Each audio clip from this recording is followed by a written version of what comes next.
tadi ya, materi yang seharusnya perlu didasari dulu ya untuk melangkah ke pengenalan dari telah kritis. Nah, pada kolom chat akan saya share ya pretestnya, silahkan nanti dikerjakan langsung. Ya, saya beri waktu sekitar mungkin 3 menit ya. Oke, silahkan.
Oke, baik ya.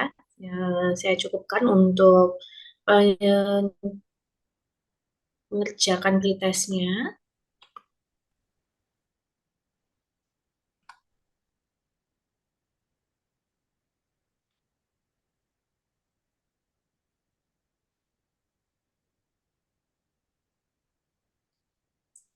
Nah, untuk sesi pertama tadi adalah pretest, kemudian dilanjutkan ini akan kita diskusikan, kita paparkan ya materi kaitannya dengan telaah kritis. Seperti tadi saya sampaikan bahwa sebetulnya telaah kritis ini adalah bagian dari proses evidence based medicine ya, Dek ya. Nah, sebetulnya teman-teman tentu sudah mengenal apa sebetulnya eh, kedokteran berbasis bukti atau evidence based medicine ini. Nah, barangkali merecall kembali saja materi yang mungkin pernah teman-teman dapatkan di EBM itu sendiri, sehingga mungkin kita perlu merecall kembali ya, Dek. Nah, EBM ini sebetulnya adalah hal yang baru ya. Muncul konsep EBM, kedokteran berbasis bukti itu di tahun 1990-an ya.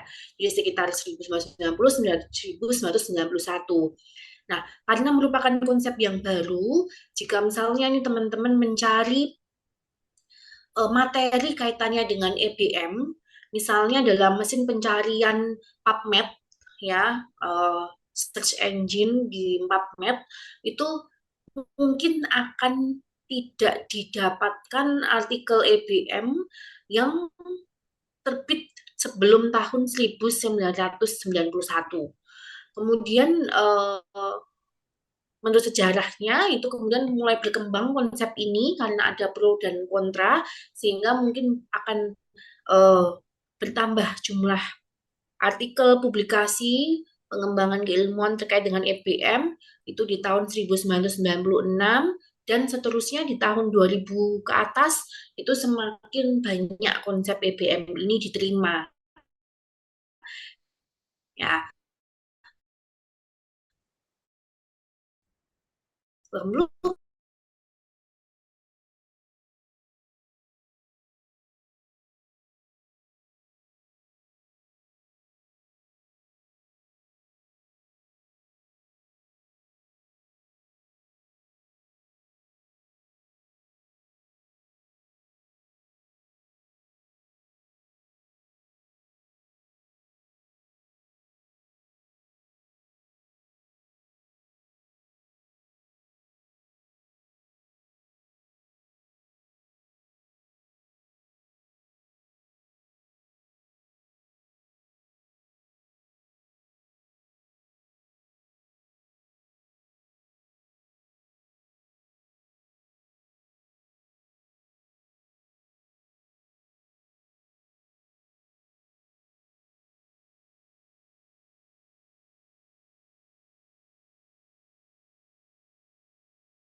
kita dengan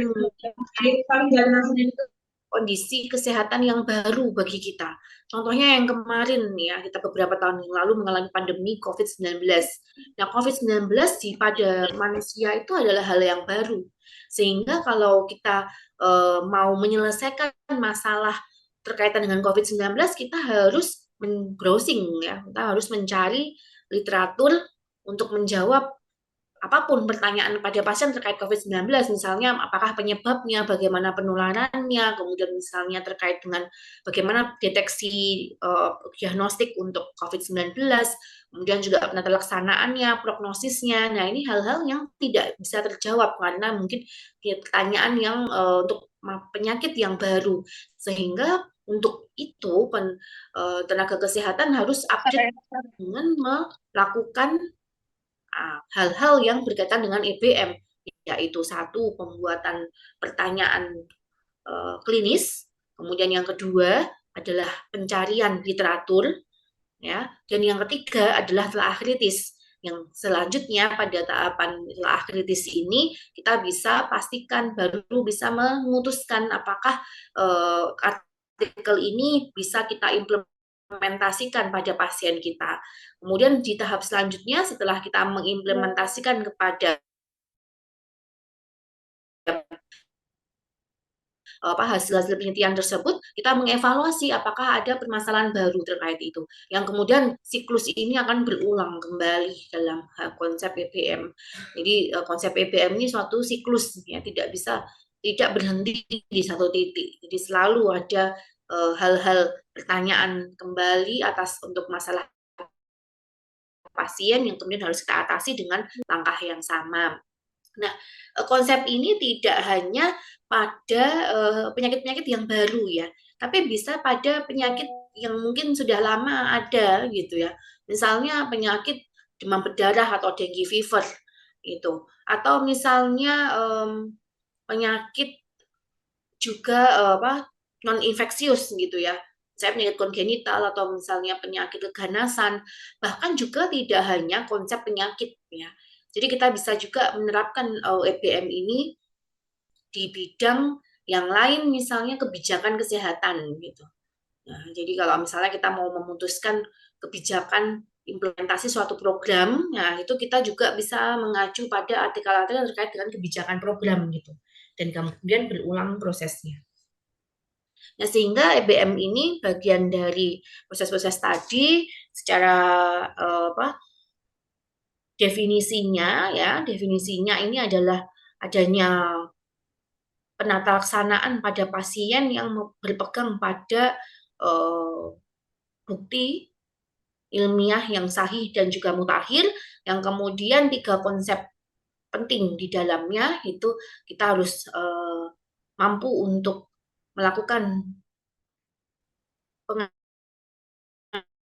pengambilan keputusan klinis berkaitan dengan kompetensi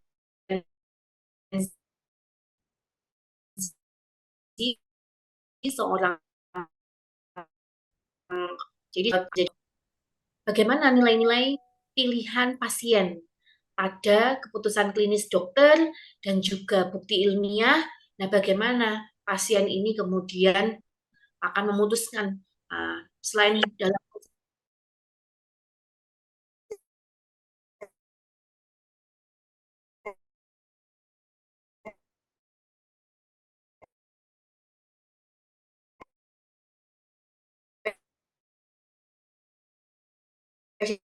value dan preferensi ini adalah di untuk melihat bagaimana nilai-nilai yang ada pada pasien tadi, serta juga apakah ketersediaan obatnya, kesediaan fasilitas kesehatannya itu memang juga mendukung untuk mengaplikasi.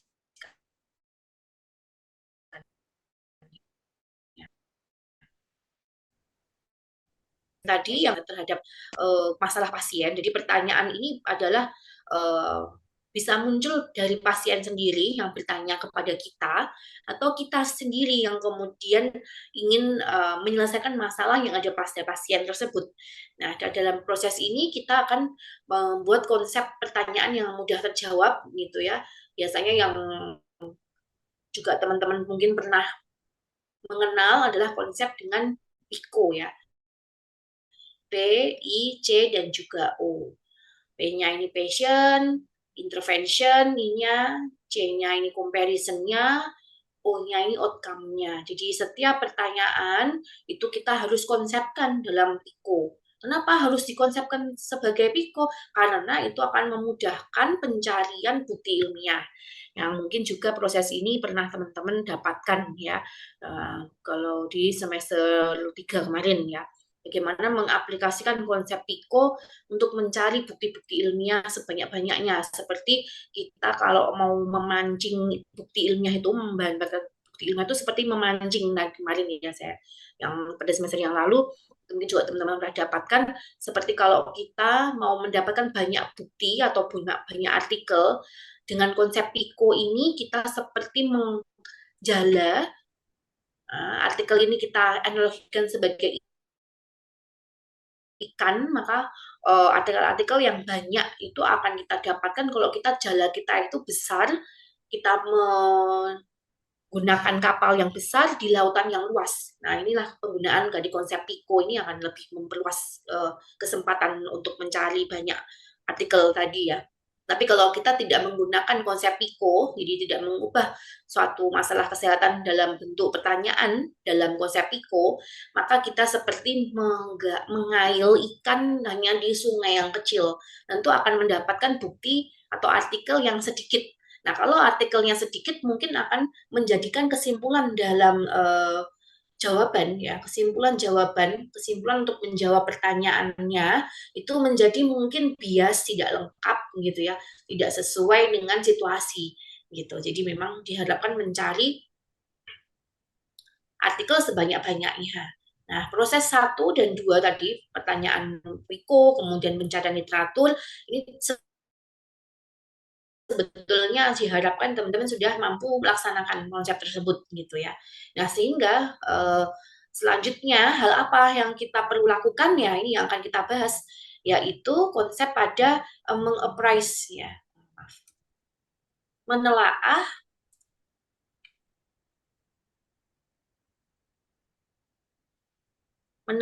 bukti ya, bukti yang dimaksud ini itu bukti ilmiah dari artikel-artikel hasil penelitian yang nantinya kita akan, kenapa harus ditelaah itu tadi, bahwa kita perlu melihat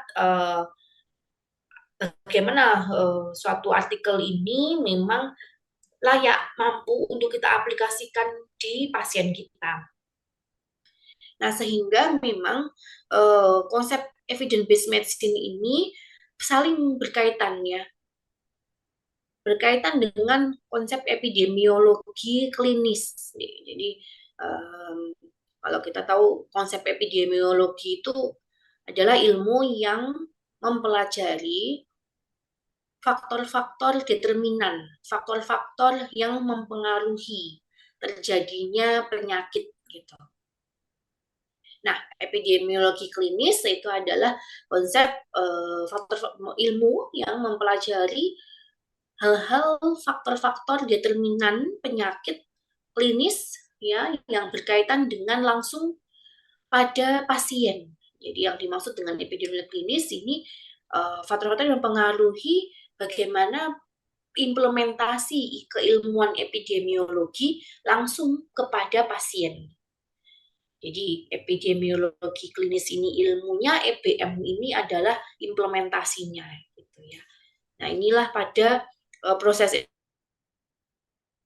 Jadi penting untuk teman-teman mengambil keputusan, oh ternyata artikelnya ini bisa kita pakai untuk pasien kita.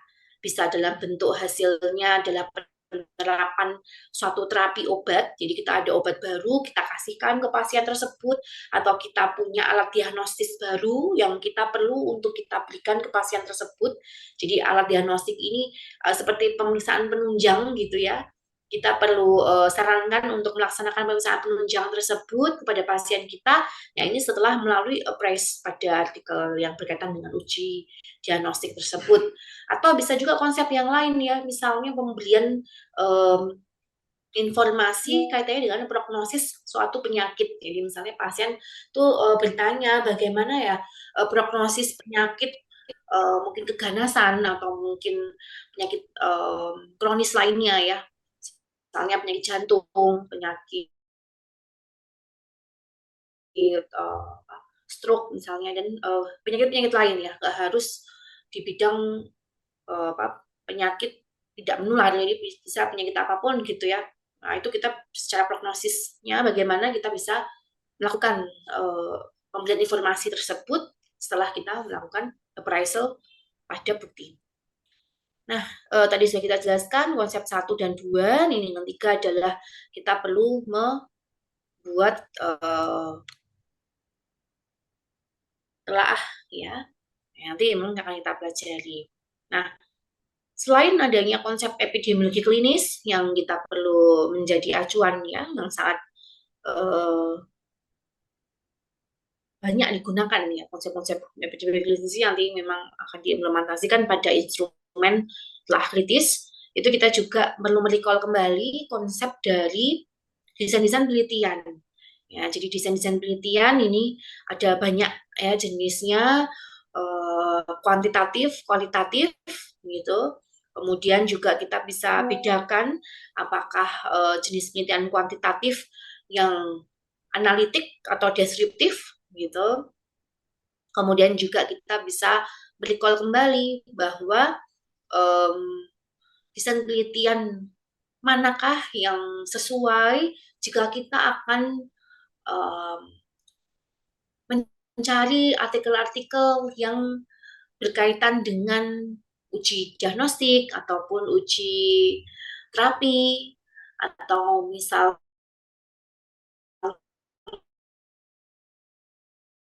untuk melihat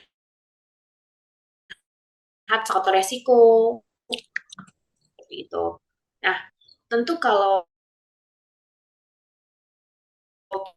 kita pada klinis ya, tadi kan kita critical appraisal digunakan itu adalah ketika kita melakukan critical appraisal pada uji diagnostik dan juga uji terapi.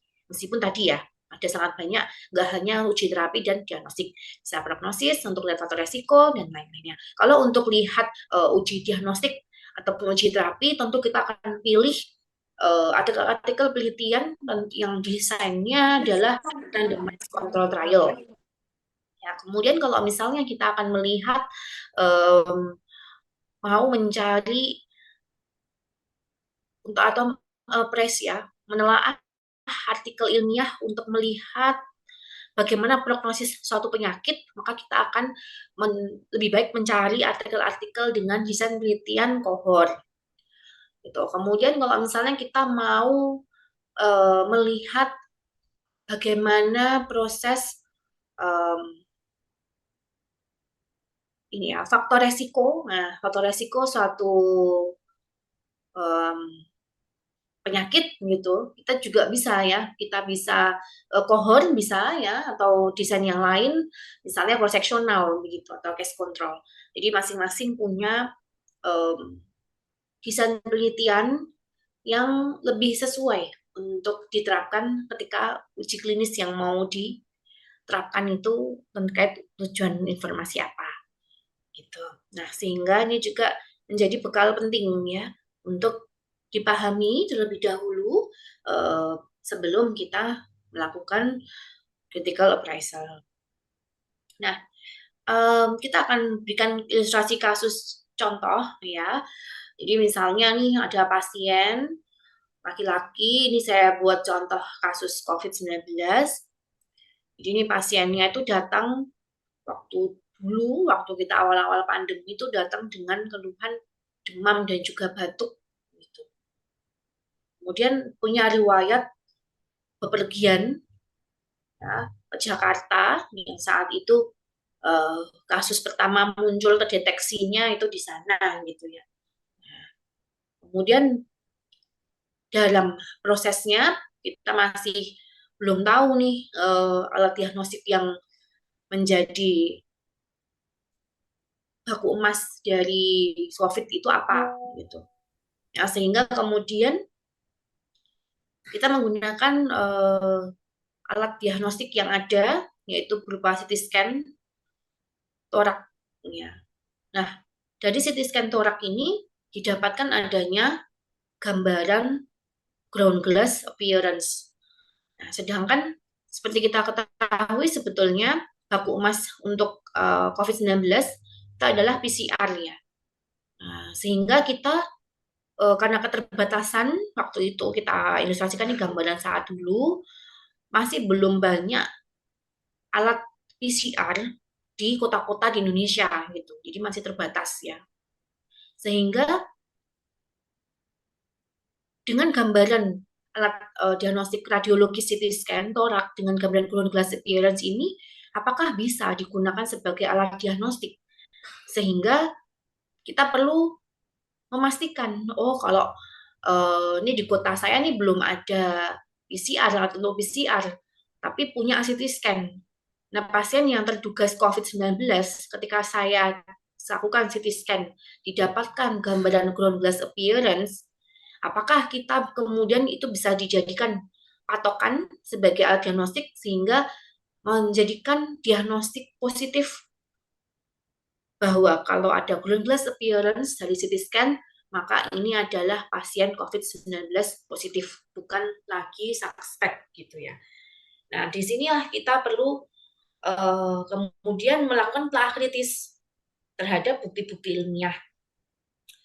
Nah, sebelum kita telah kritis tadi, untuk lebih mengaplikasikan kepada pasien kita rangkum pertanyaan permasalahan itu di dalam pertanyaan klinis.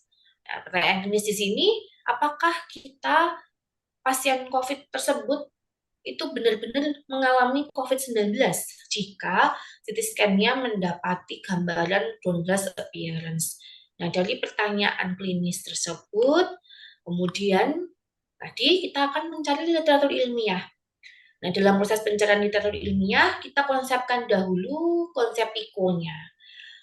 Population-nya, kita cari pasien-pasien COVID-19 atau COVID-19 suspected. Nah, ini ada banyak ya cara untuk proses pencarian berbagai sinonim ya. Kemudian interventionnya kita akan cari kaitannya dengan ground glass opacity dibandingkan dengan comparison. Nah, comparison di sini kita perlu kalau pada alat diagnostik kita harus bandingkan dengan yang namanya baku emas atau kita kenal dengan gold standar ya deh ya. Jadi setiap penyakit itu punya baku emas atau gold standar alat diagnostik untuk deteksi gitu. Untuk COVID-19 ini adalah RT PCR. Untuk penyakit yang lain tentu punya gold standard sendiri ya. Misalnya kalau typhoid ya, demam typhoid itu gal kultur ya dan lain sebagainya ya. Misalnya kalau CA-MAME, kalau CA-MAME itu harus biopsi ya, biopsi. Nah, contohnya seperti itu. Jadi pasti punya gold standar sehingga kita kalau untuk mendeteksi diagnostik kita, uji diagnostik ini kita harus bandingkan dengan baku emas yang saat itu memang dipakai secara umum dan luas gitu deh. Kemudian untuk outcome-nya, di sini adalah outcome. Berarti kalau kita mau mendeteksi diagnostik itu kita bisa mengecek bagaimana sensitivitas pasien, sensitivitas alat diagnostik tersebut atau spesifitas alat diagnostik tersebut. Nah, ini jadi kita bisa pakai kata kunci sensitivity. Nah, kemudian dengan konsep pencarian literatur, konsep P, I, C, dan O ini kita bisa kembangkan ya, kita aplikasikan misalnya di PubMed ya, kita pernah belajar juga ya kaitannya dengan ini. Itu kemudian kita akan dapati berbagai macam artikel ya, harapannya seperti itu. Sehingga ketika setelah mendapati berbagai macam artikel yang kemudian mungkin juga kita kerucutkan kembali ya, misalnya kita mau batasi artikel-artikel di tahun sekian, tahun berapa yang terpublikasi di tahun tertentu, atau dengan desain penelitian tertentu yang tadi kita bahas, apakah kita membatasi ini semua artikel tapi yang hanya menggunakan desain randomized control trial, atau yang menggunakan desain cohort saja, atau yang menggunakan desain cross-sectional saja. Nah, ini kita bisa pilih gitu ya di saat kita melakukan pencarian bukti. Nah, setelah kita melakukan pencarian bukti tadi dengan batasan-batasan sesuai yang kita spesifikan, kita harapkan kita akan dapati banyak artikel. Nah, setelah mendapati banyak artikel, barulah kita masuk ke konsep critical appraisal ini. Nah, telah kritis sendiri itu adalah proses untuk memeriksa penelitian, hasil penelitiannya artikel tadi, kita cermati secara sistematis dengan menggunakan guideline. Secara sistematis kita mengecek, artinya sistematis di sini kita kita teliti dari awal konsep-konsep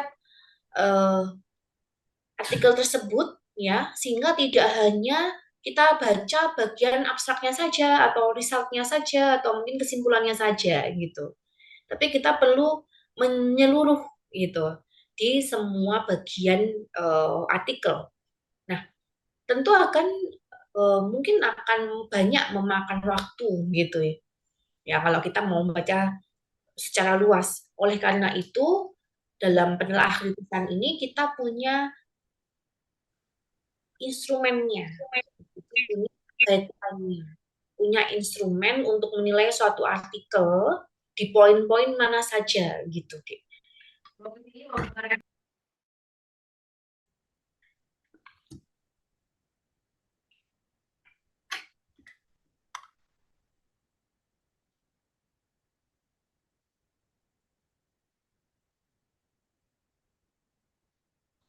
Nah, apakah poin-poin apa saja? Ini saya lanjutkan ya.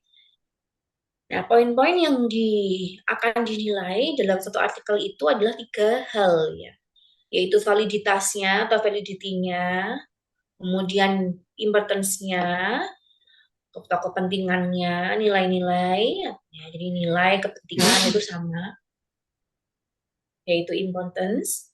Kemudian ataukah juga penerapannya, kemampu terapannya atau applicability. Jadi 3 konsep inilah yang minimal kita akan cek dalam suatu artikel sehingga bisa kita simpulkan artikel penelitian itu hasilnya bisa kita pakai untuk pasien kita atau tidak. Gitu ya. Nah, tadi kita bahas ada panduan ya sebelum sini tadi.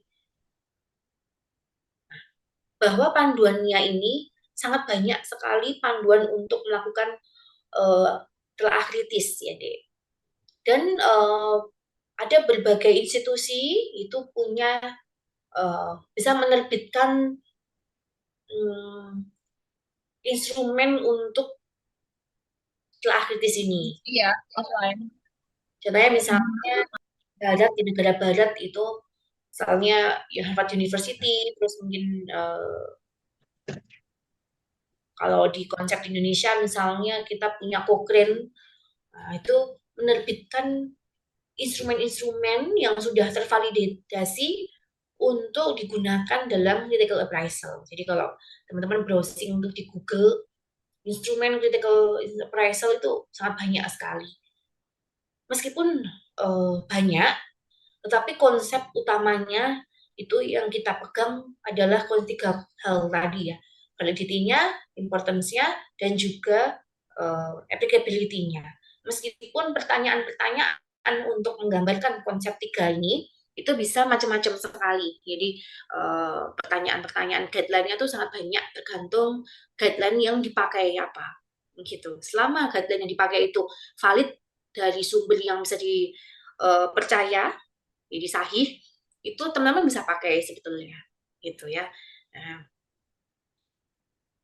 nah yang akan kita bahas di sini tentu mengenal dulu konsep yang sederhana dari guideline yang sederhana yang dipakai umum juga di Indonesia yang mengenal pada 3 hal tadi ya, validity, importance, dan juga applicability-nya. Nah, validitas itu apa sih? Validitas atau kesahihan ini adalah bahwa kita mau lihat metodologi penelitian yang dipakai di sana dan juga hasilnya itu apakah tepat gitu, sesuai dengan tujuan penelitian yang diceritakan dalam latar belakang. Misalnya artikelnya itu mau mengakukan uji diagnostik. Ya, kita tahu tadi uji diagnostik untuk menguji alat suatu diagnostik di CT scan dibandingkan dengan RT-PCR. Kita mau ngecek nih grand si COVID-19 itu bisa nggak terdeteksi dengan CT scan tadi melalui penampakan ground glass appearance-nya. Nah, kalau misalnya kita bicara tentang tujuan tersebut, berarti kita harus menggunakan desainnya adalah desain eksperimental, gitu, yang dilakukan secara random, jadi randomized trial, randomized control trial, itu wajib gitu. Nah, tapi kalau misalnya ternyata artikel yang teman-teman dapati itu ternyata menggunakan desain penelitian untuk menguji diagnostik dengan desain cross-seksional. Misalnya dia lihat dari data sekunder gitu ya, dari rekam medis. Nah, kita bisa menelaah, oh berarti ini menjadi kurang tepat gitu. Jadi ada poin validitas yang tidak terpenuhi gitu ya. Ya, sehingga inilah poin yang perlu menjadi kita tulis. Tetapi bahwa apakah kalau misalnya kita mendapati artikel yang berasal dari tadi desain yang tidak sesuai, yang kita anggap tuh harusnya diagnostik tuh ya dari eksperimental, desain penelitian eksperimental, bukan desain penelitian observasional analitik gitu seperti tadi, psikoseksional, kohort seperti itu. Harusnya kan tidak gitu ya. Itu tidak serta-merta menjadikan artikelnya ini terus kita nggak bisa kita pakai nih untuk pasien kita, juga tidak ya. Jadi kita memang ada beberapa poin penilaian untuk menilai judgementnya. Jadi judgement akhirnya kita mau pakai atau enggak dengan adanya kondisi poin-poin yang mungkin terpenuhi dan poin mana yang tidak terpenuhi. Dan kita lihat dalam berbagai poin tersebut ya. Kita akan judgement kita mau kita aplikasikan atau tidak. Misalnya kalau dengan ada desain itu ternyata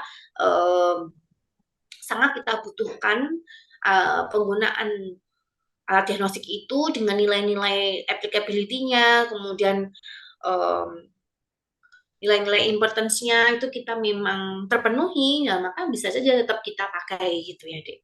Jadi sangat situasional, tergantung situasi di kondisi praktek tempat kita, ya gitu. Ya, jadi hal-hal yang menjadi penting juga untuk kita pertimbangkan. Tidak hanya satu pertanyaan menjadikan keputusan gitu ya. Jadi kita pandang instrumen itu secara menyeluruh dulu dan disesuaikan dengan kondisi pasien di kita gitu. Yaitu satu, desainnya yang tepat. Yang kedua adalah pemilihan subjeknya yang benar. Nah, kalau kita bicara tentang uji diagnostik, uji terapeutik, itu kita harus uji eksperimental, sehingga pemilihan subjek yang benar itu yang bagaimana? Pemilihan subjek yang benar adalah secara random. Jadi tidak boleh dilakukan secara non-random gitu. Kalau mau lakukan uji diagnostik dan itu akan kita pakai ke pasien kita. Jadi kalau desainnya ini non-random, artinya kita pilih, oh ini bisa mungkin tidak valid. Misalnya pasien yang dipilih itu pasien-pasien yang memang memberikan gejala-gejala yang ringan misalnya. Kalau yang gejala-gejalanya berat, nah gejala-gejala penyakitnya berat, saya tadi batuk, terus yang Surabaya, kemudian diberikan dengan baku emas, nah ini justru menjadi biasnya. Jadi harus benar. Benar itu yang gimana? Nah tadi ya, yang secara random. Kemudian dengan jumlah subjek yang cukup. Jadi kalau penelitian klinis itu minimal 30 orang, ya. Tapi kalau prevalensinya itu besar ya, tentu harus memenuhi kaidah penghitungan jumlah minimal sampel ya. Kemudian juga intervensi dan pengukurannya yang akurat, bahwa pengukuran intervensi dengan menggunakan misalnya diagnostik yang dipakai itu Kemudian baku emasnya itu memang juga sesuai dengan baku emas yang ada. Dan kemudian apakah proses menganalisisnya, proses menginterpretasinya ini juga akan sesuai. Jadi ini akan dianalisis dengan apa? Misalnya uji diagnostik kita akan melihat dengan tabel 2x2, melihat sensitivitasnya, spesifitasnya, prevalensi rate, kemudian juga mungkin kaitannya dengan poin-poin lain di importance-nya. Kemudian juga kita melihat pada bagian hasil di artikel ilmiah itu kan ada bagian hasil gitu ya. Jadi ada background, latar belakang, metodologi, hasil, kesimpulan. Nah, pada bagian hasil ini kita perlu melihat seberapa loss of follow up-nya. Biasanya, jadi saya recall kembali ya, atau mungkin kalau belum pernah familiar gitu ya pada loss of follow up. Jadi misalnya suatu penelitian itu menggunakan subjek penelitian sejumlah 100 orang ya yang akan dilakukan uji diagnostik dengan tadi CT scan. Kemudian nantinya setelah teman semua pasien itu dilakukan uji diagnostik CT scan dan juga baku emasnya, kemudian dilakukan analisis di akhir perhitungan gitu, itu harus ada sejumlah minimal gitu ya 80. Nah, 80 pasien itu masih ada di situ gitu, masih ada, tidak loss of follow up. Jadi masih ada minimal 80. Kalau masih lebih dari 80 ya lebih bagus. Jadi di awal ada satu subjek, nanti sampai akhir penelitian berjalan itu ya masih ada 100 subjek yang akan dilihat hasil diagnostiknya, apakah beneran sakit atau tidak dengan diagnostik tersebut dan juga dibandingkan dengan hasil baku emas.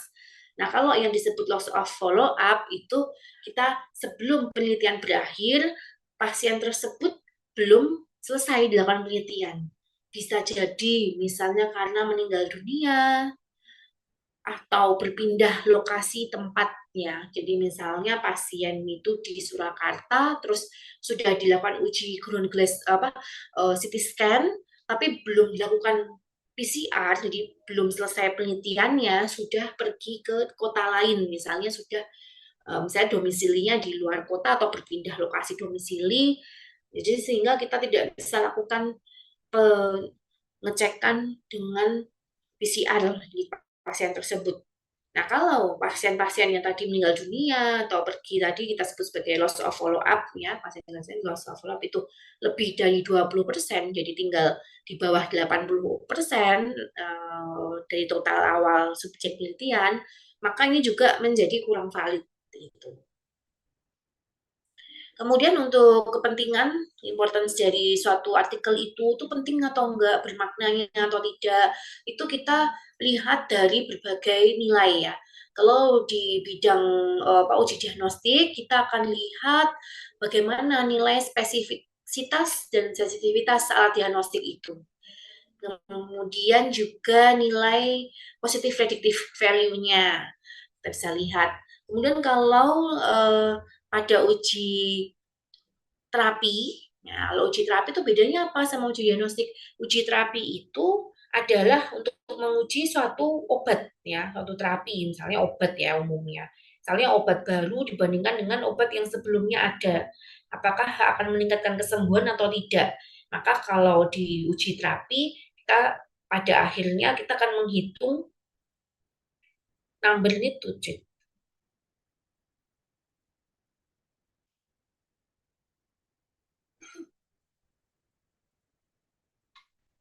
Sebentar ya.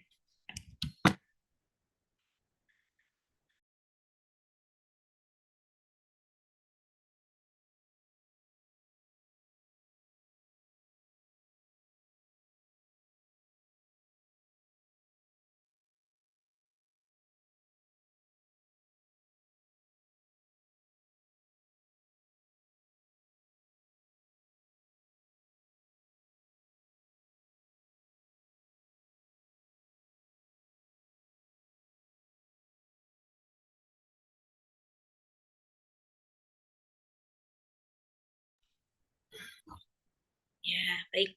Kemudian untuk tadi ya number need, kalau yang untuk terapi adalah number need rutin, nanti akan kita pelajari lebih detail. Kemudian yang konsep ketiga itu adalah applicability atau kemampu terapan.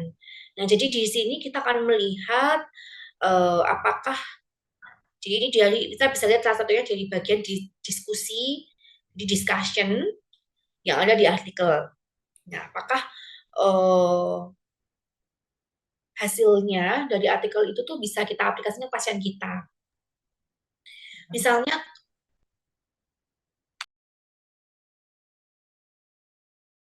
Misalnya kita bisa lihat karakteristik dari pasien yang ada di artikel itu.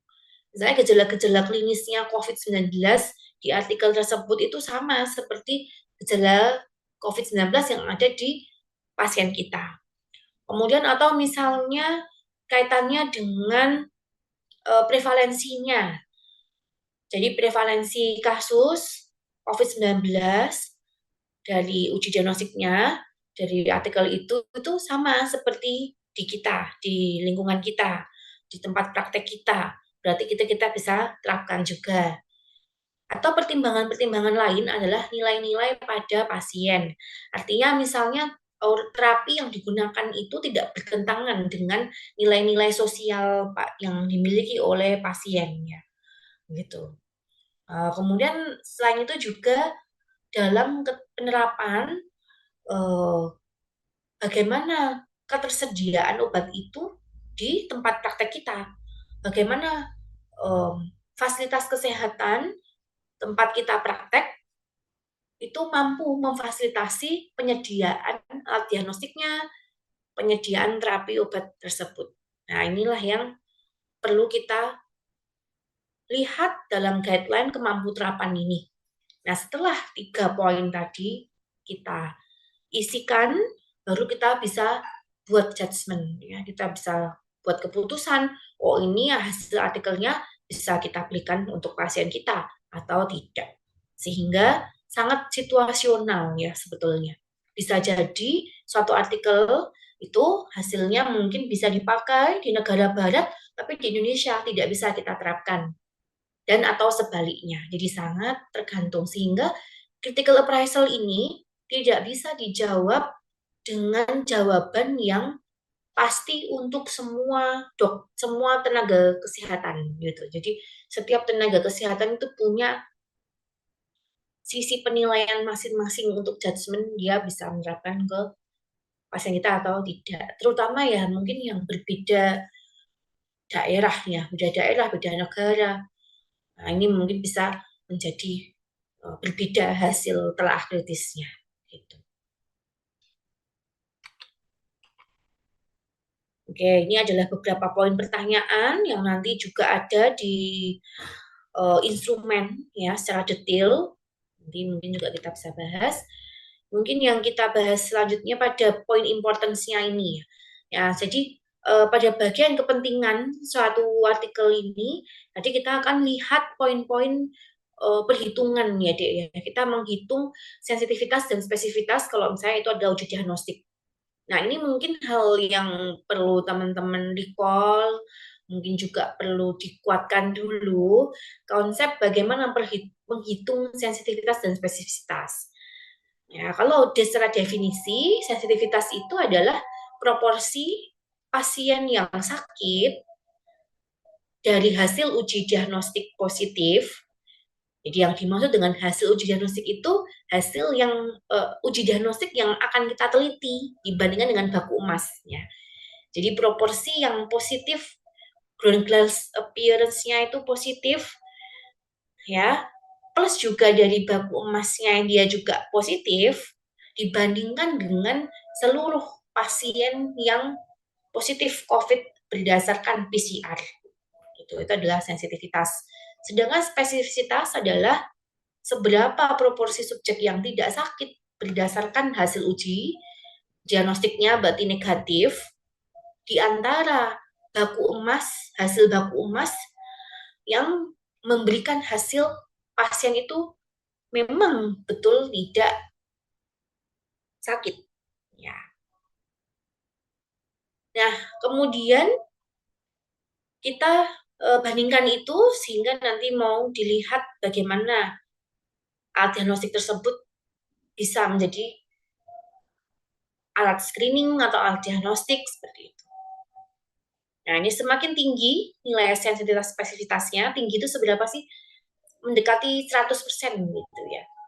Ya, jadi kalau pakai angka koma ya eh, satu ya, satu atau 100% gitu. Itu eh, berarti baik digunakan untuk alat uji diagnostik.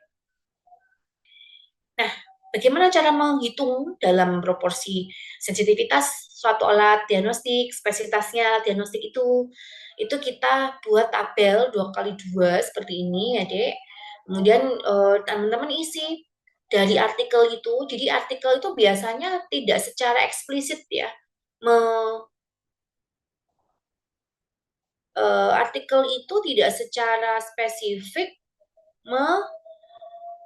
menerapkan memperlihatkan hasil tabel 2x2 ini. Jadi karena mungkin juga keterbatasan hal-hal informasi di artikel itu, biasanya hanya dalam bentuk satu tabel hasil-hasil positifnya jumlahnya berapa. Yang kemudian kita perlu formulasikan tersendiri dalam tabel ini, gitu deh.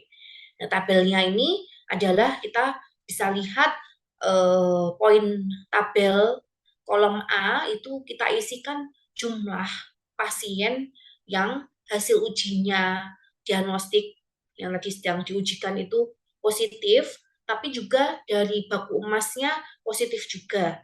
Itu adalah A. Kemudian kalau misalnya pasien itu hasil ujinya positif, tapi dari baku emasnya negatif, itu berapa jumlahnya? Nah, ini kita tuliskan sebagai poin B, kolom B. Kemudian kolom C itu untuk pasien yang hasil baku ujinya itu negatif, baku emasnya positif. Itu berapa jumlahnya? Dan juga baku emas negatif, hasil uji negatif berapa jumlahnya. Nah, ini kita masukkan dalam kolom ini, kemudian kita tuliskan jumlah masing-masing. Jumlah A plus B, C plus D, A plus C, B plus D, dan total populasi, atau kita A plus B plus C plus D-nya ini. Nah, tadi supaya kita juga merecall untuk mengimplementasikan, yang disebut dengan loss of follow-up itu harusnya A plus B plus C plus D, waktu awal penelitiannya 100 orang, ya waktu selesai penelitiannya itu harus 100, tapi nggak selalu seperti itu. Nanti mungkin di awal di desain penelitiannya tersebutkan 100, ternyata dari hasilnya itu 80 pasiennya. Nah, berarti masih bisa dipakai. Tapi kalau dari hasil penelitiannya di bagian artikel yang hasil itu tertulis jumlah subjek penelitian ini 70, oh kita bisa lihat ternyata ada loss of follow-up lebih dari 20%, sehingga itu juga tadi ya mengurangi validitas dari pasien, dari artikelnya ini. Nah, kemudian kalau kita tadi bicara dengan sensitivitas dan spesifitas supaya dapat uh, nilainya itu tinggi, itu menggunakan rumus A per A plus C yang kita tadi analogikan dengan definisinya, yaitu bahwa sensitivitas adalah proporsi pasien yang menurut baku uji, maaf, proporsi pasien yang menurut hasil uji diagnostik itu positif, ini adalah A, dibandingkan dengan baku emas positif itu A plus C, gitu. Jadi misalnya dari hasil uji diagnostik tadi CT scan itu yang ground glass appearance itu 100 orang gitu ya. Jadi nilainya A itu 100. Yang negatif 0. Sedangkan baku emasnya 100 orang ini ya memang secara PCR-nya juga positif. Artinya akan mendapati hasil 100 per 100. Kali kalau persentase dalam persentase dikalikan 100%, berarti 100% gitu. Ya, berarti artinya hasil uji diagnostik ini menggambarkan sensitivitas yang tinggi, gitu. Sehingga ini ya, ya kita simpulkan sensitivitasnya itu tinggi. Nah, nanti kemudian kita lihat spesifitasnya. Uji diagnostik yang baik itu jika keduanya itu tinggi. Sensitivitasnya tinggi, spesifitasnya tinggi. Tinggi itu berapa sih? Lebih dari 90 ya, dia. Lebih dari 90% gitu. Ya, tapi kalau salah satunya lebih tinggi, mungkin sensitivitasnya lebih tinggi atau spesifitasnya lebih tinggi, maka kita bisa pakai alat tersebut sebagai salah satu, yaitu misalnya kalau sensitivitasnya yang tinggi tapi spesifitasnya itu rendah gitu. Jadi misalnya sensitivitasnya 97%, spesifitas alatnya ini hasilnya 70%. Nah, itu mungkin bisa kita pakai alat diagnostik itu sebagai alat screening saja, atau kita sebut sebagai alat penapisan saja. Contoh alat penapisan itu apa? Misalnya kalau yang di COVID-19 itu bukan ini ya, bukan PCR, jadi ini ya, swab antigen biasa ya. Jadi yang cepat itu, yang hasilnya bisa cepat, rapid test. Nah, rapid test maksudnya. Rapid test antigen. Nah, itu adalah screening. Kemudian contoh alat screening lainnya ya, misalnya pap smear. Nah, itu alat screening. Kalau baku emasnya apa? Baku emasnya biopsi tentu ya. Jadi kita ambil sel di cervix uteri, dilihat patologi anatominya positifkah CA cervix atau tidak misalnya. Tapi kalau screeningnya ya IVA test, pap smear gitu. Yang artinya bahwa sensitivitasnya tinggi, tapi spesitasnya tidak terlalu tinggi gitu. Jadi kita bisa pakai sebagai alat screening. Kemudian untuk spesifisitas tadi adalah hasil uji diagnostik yang tidak sakit atau negatif hasilnya dibandingkan dengan sejumlah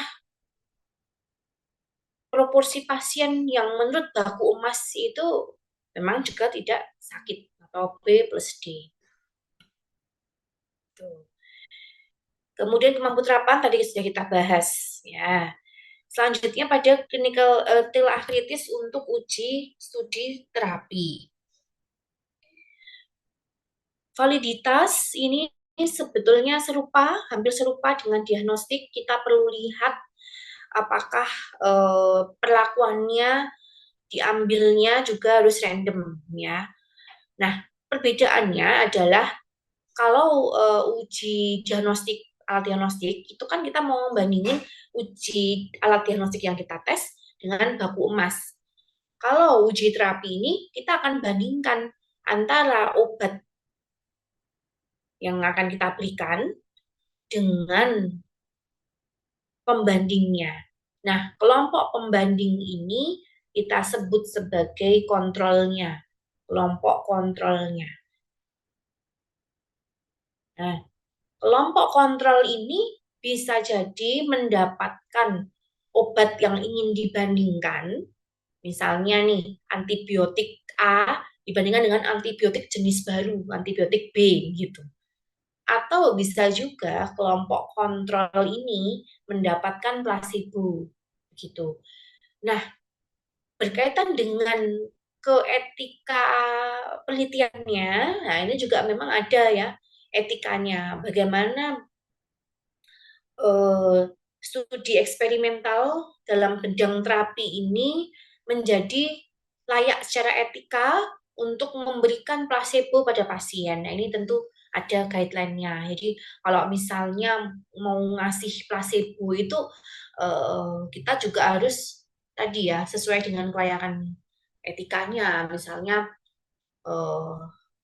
bahwa belum ada obat yang efektif selama ini. Jadi obat yang ada pun sebetulnya juga tidak banyak memberikan kesembuhan gitu misalnya ya. Sehingga tidak jauh berbeda dengan placebo gitu. Ya, atau misalnya kondisi pada kondisi tadi saya nomor satu saya contohkan itu misalnya tadi kemarin waktu COVID-19 di awal ya, kita nggak tahu COVID-19 itu bisa diobatinya dengan apa. Jadi obat-obat antibiotik atau antiviral itu juga tidak memberikan kesembuhan, juga tetap punya angka mortalitas, juga menyebabkan angka mortalitas atau tingkat kesembuhannya itu juga rendah gitu. Nah, ini hal-hal etikanya tentu ada, nanti bisa teman-teman recall kembali yang mungkin salah satu guideline pertama sudah diberikan di semester 3, atau kalau mau recall kembali juga boleh ya. Nah, itu misalnya kita pakai guideline di GIOMS itu ya, untuk melihat etika pengaplikasiannya. Nah, yang akan kita bahas di sini bahwa manakah pasien kelompok eksperimental yang mendapati terapi obat yang akan diuji, dan manakah kelompok pasien yang menjadi kontrol. Ini harus dipilih secara random. Ya, begitu ya, Dek. Jadi pemilihan kelompok intervensi dan kelompok kontrol harus random, nggak boleh kita pilih-pilih. Oh, ini pasiennya kenalannya kita, tetangga kita, jadi kita berikan obat terapinya. Sedangkan kalau kita mungkin nggak kenal, kita kasih placebo. Ini tidak boleh. Jadi harus random. Nah, itulah yang disebut sebagai randomize-nya. Ya. Kemudian selain itu, kita juga ketika kita melakukan randomisasi untuk manakah kelompok yang mendapati intervensi dan mana kelompok kontrol. Oke. Nah, ini hati-hati ya dengan randomnya, simple random sampling. Nah, beda ya kalau random sampling, pengambilan acak dalam sampel penelitian itu adalah melihat secara populasi. Jadi ada populasi 1.000 populasi, mau kita ambil 300. Nah, itu kita acak 300 orang. Nah, itu berarti dalam random samplingnya. Kalau setelah kita dapat 300 orang, dari 300 orang itu mana yang dapat sebagai kelompok kontrol, mana yang sebagai kelompok intervensi atau eksperimental, itu harus secara random lagi yang disebut sebagai randomized trial-nya ini, ya, randomized control trial. Nah, kemudian ketika kita melakukan randomisasi ini, pasien dan peneliti itu harus tidak tahu saya ini diberikan placebo atau di pasien ini diberikan placebo atau obat terapi gitu. Baik pasien maupun penelitinya tidak tahu gitu. Jadi hal tersebut disebut sebagai blindness-nya. Kalau pasien dan peneliti tidak tahu, keduanya ini blind gitu ya, ada blindness di situ, maka kita sebut itu sebagai double blinded gitu. Ya, Dek. Jadi yang baik adalah studi terapi yang baik itu adalah randomized control trial, ada bagian kontrol dan intervensinya, kemudian juga secara peneliti dan pasien itu double blind. Gitu. Kemudian selain itu juga meskipun jadi semua kelompok kontrol dan trial itu kontrol dan juga eksperimennya itu harus perlakuannya harus sama. Perlakuan sama itu misalnya pemberian obatnya misalnya diberikan placebo berupa injeksi dan ini juga dalam kelompok eksperimennya diberikan obatnya juga injeksi gitu. SPED-nya 3 cc, 3 cc semua. Kemudian kalau punya efek samping, jadi artinya misalnya obatnya itu punya efek samping mual gitu. Kalau obatnya mual, itu jenis obat proton pump inhibitor gitu, ya semua harus diberikan, baik kelompok kontrol maupun trial harus diberikan proton pump inhibitor juga gitu, nggak boleh dibedakan perlakuannya. Misalnya ini ada efek samping atau mungkin perjalanan penyakitnya. Nah, jadi secara prognosis ada keparahan penyakit gitu. Oh, ini harus dirujuk guideline-nya, panduannya dalam protokolnya tuh harus dirujuk ke rumah sakit tipe A ya. Berarti kelompok kedua kelompok itu harus juga dirujuk di rumah sakit tipe yang sama. Gitu. Kemudian juga di kelompok 4 tadi ya. Nomor 5 adalah bahwa pasien ini harus ikut uji klinis itu dalam analisis akhir. Jadi kita tadi ya lebih kepada loss of follow up-nya. Pasien yang dikasih obat di awal itu misalnya 300 orang, kemudian selesai untuk dilakukan penelitian, itu juga 300 orang gitu. Itu semua ikut enggak? Kalaupun tidak, berapa persen yang tidak ikut? Masih sama dengan uji diagnostik itu tidak lebih dari 20%. Ini masih sama ya, tadi saya gambarkan random, harus random kalau semua kasih pil, pil semua, warnanya, baunya, rasanya, ini semua harus sama. Kemudian untuk importance-nya dalam hal perhitungannya, kita akan lihat nilai akhir untuk kita putuskan, oh obat ini nih manjur nggak sih untuk kesembuhan pasien saya. Sebetulnya adalah dalam ini ya, Dek, perhitungan number need to treat-nya, NNT-nya ini. Nah, untuk mendapati nilai number need to treat, kita harus lihat perhitungan kontrol event rate-nya dan eksperimental event rate-nya. Apa yang dimaksud dengan kontrol event rate? Kontrol event rate itu adalah proporsi pasien yang tidak sembuh pada kelompok kontrol. Sedangkan eksperimental event rate adalah proporsi pasien yang tidak sembuh dalam kelompok eksperimental, dalam kelompok yang diberi obat yang jadi kan kita teliti. Yang nantinya perhitungan ini pada akhirnya akan mendapati hasil number need to treat-nya. Yaitu apa sih number need to treat? Number need to treat itu adalah berapa jumlah pasien yang harus kita obati dengan obat baru tersebut yang kita ujikan untuk mendapati satu pasien yang sembuh. Nah, dalam number need to treat ini, kita perlu pertimbangkan jenis penyakitnya, Dek.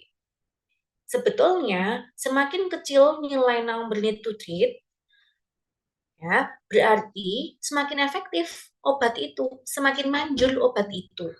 Jadi misalnya kita kasih 10 pasien obat antibiotik baru, antibiotik B gitu ya. Jadi antibiotik A, antibiotik B.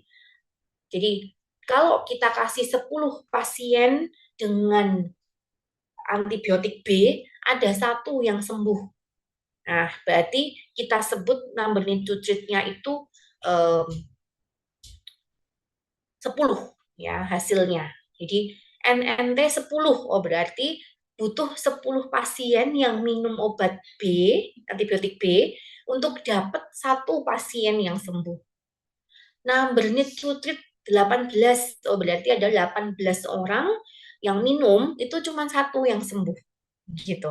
Nah, apakah ini nih obatnya manjur atau tidak? Nah, kita bicara tentang tergantung penyakitnya apa gitu deh. Misalnya penyakitnya itu adalah penyakit yang punya angka mortalitas yang tinggi. Misalnya CA gitu ya dek. Misalnya CA pulmo gitu. Yang punya prognosis yang buruk, kemudian mortalitasnya tinggi gitu. Dengan nilai number need to treat 30, itu sudah bagus.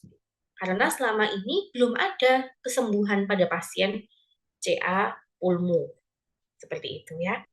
Tetapi kalau kita bicara tentang penyakit yang mungkin tidak punya angka mortalitas yang tinggi, case fatality rate-nya rendah, maka nilai NNT 30 menjadikan hasilnya kita simpulkan obatnya itu nggak manjur gitu. Contohnya apa? Misalnya penyakit yang self-limited disease ya. Contohnya influenza ya. Bukan influenza tipe COVID-19 penyebab COVID-19 tapi influenza tipe A gitu. Yang biasanya tuh tadi ya self-limited disease. Nah, kalau kita kasih obat flu, gejala flu-nya itu 30 orang flu baru sembuh satu. Nah, ini berarti juga kurang bermakna, kurang manjur gitu. Jadi obatnya mungkin juga nggak terlalu penting untuk kita kasih ke pasien kita gitu. Tapi kalau tadi number tutitnya 30 itu kan besar tuh. Tapi untuk pasien CA kanker nih yang belum pernah ada obat yang bagus, ya kita bisa berikan itu. Berarti penting untuk kita coba berikan ke pasien gitu ya. Nah, ini adalah perhitungan caranya, perhitungan menilai untuk mendapati nilai number need to treat dengan melihat control event rate dan juga experimental event rate-nya. Jadi kalau kita lihat pasien yang sembuh pakai obat A itu ada berapa, atau obat eksperimental ini. Kemudian yang paling kontrol itu berapa yang sembuh. Dari total yang sembuh itu berapa. Nah, dan seterusnya untuk nilai B itu kalau tidak sembuh pakai obat E nggak sembuh gitu. Pakai obat C tidak sembuh kita masukkan kolom D.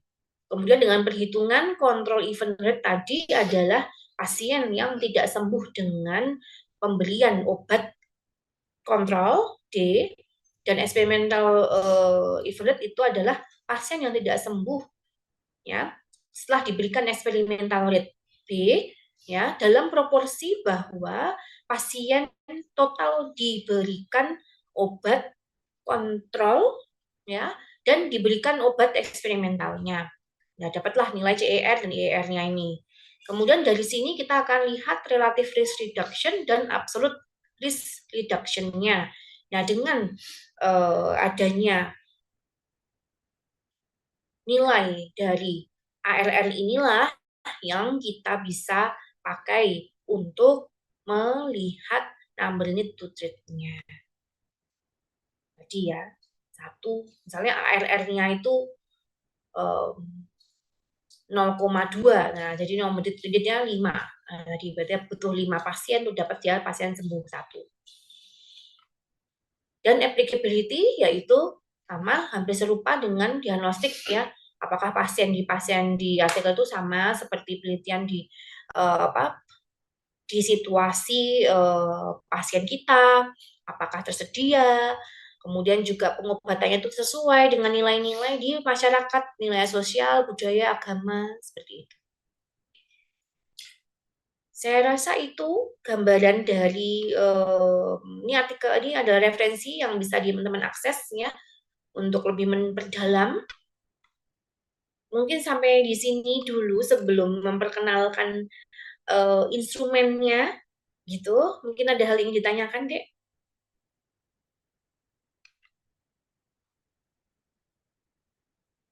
Belum ada? Ya. Kalau belum ada, sebetulnya saya sudah berikan um, artikel gitu, Dek.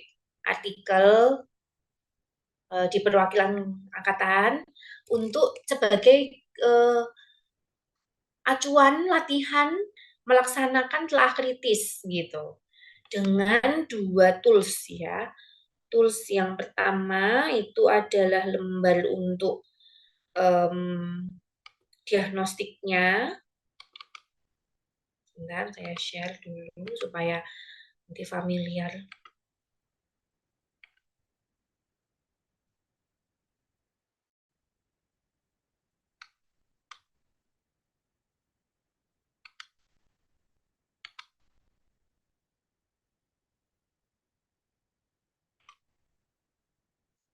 Ya, di sini ya.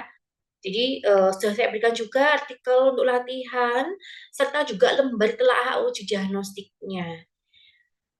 Nah, harapannya itu teman-teman diisikan ya. Misalnya sudah pernah membaca artikelnya, tentu akan tahu oh, yang disebut dengan apakah pemeriksaannya ini ada pemeriksaan uji dan baku emasnya atau tidak. Berarti memang kita perlu mempelajari dulu baku emas penyakitnya itu apa gitu ya. Kemudian dibandingkan nggak di artikel tersebut. Kemudian apakah uji diagnostik ini mencakup spektrum yang sesuai seperti dalam praktek? Yang dimaksud apa sih spektrum yang sesuai? Spektrum yang sesuai itu karakteristiknya. Jadi misalnya yang saya share itu kan tentang uji diagnostik tifus ya, Dek ya. Nah, kita mau lihat pasien tifus. Di artikel itu menggambarkan pasien-pasien yang diteliti itu adalah pasien dengan demam lebih dari 3 hari. Kemudian disertai dengan gejala-gejala gastrointestinal seperti mual, muntah, diare. Nah, berarti spektrumnya sama nggak sama kita, pasien kita sehari-hari dengan di tifoid gitu. Ya, kemudian dalam proses metodologinya juga kita lihat apakah prosedurnya itu dilakukan secara ini ya, apa independence. Jadi artinya uji diagnostik yang akan dites dengan baku emas itu diujikan secara independen, tidak saling berkaitan, ya. Jangan tidak menggunakan prosedur bahwa setelah dilakukan baku emasnya positif, baru dilakukan uji diagnostiknya. Nah, kalau prosedurnya demikian, berarti ini jawabannya tidak, ya, pertanyaan ini. Apakah baku emas tetap diperiksa tanpa melihat hasil uji diagnostik? Nah, seharusnya iya, jadi tanpa melihat, ya. Jadi kalau dengan melihat satu sama lain tuh saling bisa lihat baku emasnya, ini nanti akan bias tadi, ya. Wah, ini tadi hasil PCR-nya positif, berarti ini mungkin ada ground glass nih, ya gitu. Harusnya secara independen, ya gitu. Kemudian juga dalam uji diagnostik, apakah diagnosis ini penting itu dalam bentuk importance-nya. Tadi ya, teman-teman bisa lihat nilai positifnya ini berapa masing-masing, kemudian dimasukkan dalam tabel, Anda hitung. Jadi semuanya dihitung ini. Ya, semuanya dihitung untuk melihat sensitivitas spesifitasnya, kemudian rasio kemungkinan positif atau likelihood rasio dengan perhitungan sensitivitas per 1 dikurangi hasil spesifitasnya. Misalnya rasio kemungkinan positif itu 70%. Artinya apa sih? Artinya ya 70% pasien yang dalam kelompok penyakit, ya, yang berpenyakit itu dibandingkan dengan kelompok yang tidak berpenyakit gitu. Kemudian applicability kita bisa lihat dengan apakah itu mirip enggak dengan pasien kita. Kemudian prevalensinya sama atau tidak, nilai predictive value-nya itu berapa, ya. Dan keseluruhan ini membantu pasien kita atau tidak. Nah, disinilah teman-teman bisa melatih, ya, untuk mengecek. Kemudian kalau untuk uji selanjutnya adalah uji terapi, ya.